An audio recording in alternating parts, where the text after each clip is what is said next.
Train থেকে ঝাঁপ দেওয়ার সাথে সাথেই অর্ণব নিচে হুমড়ি খেয়ে পড়ে, আর মাটিতে পড়েই সে জ্ঞান হারায়। চারপাশ তখন অন্ধকার, বৃষ্টি পড়ছে। কিছুক্ষণ পরেই চোখ খোলে অর্ণবের।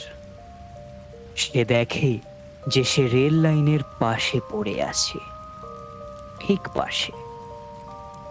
ট্রেনটা আর কোথাও নেই, চারপাশে শুধুই নিস্তব্ধতা।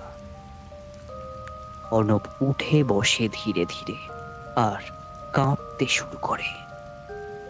সে বুঝতে পারে যে সে বেঁচে গেছে। ধীরে ধীরে সে উঠে হাঁটতে শুরু করে।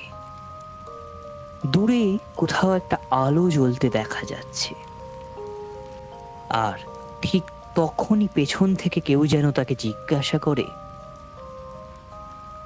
এই সময় এইখানে? অর্ণব পেছনে তাকায়।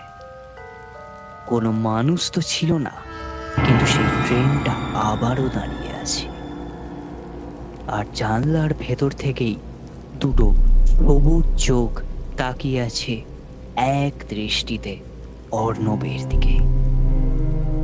অর্ণব আর কোনো দিকে না তাকিয়ে দ্রুত পালিয়ে যায়। সে জানতো না যে এই গল্পের শেষ এইখানেই হলো, নাকি কোনো নতুন কিছু একটা শুরু হতে যাচ্ছে আবারও।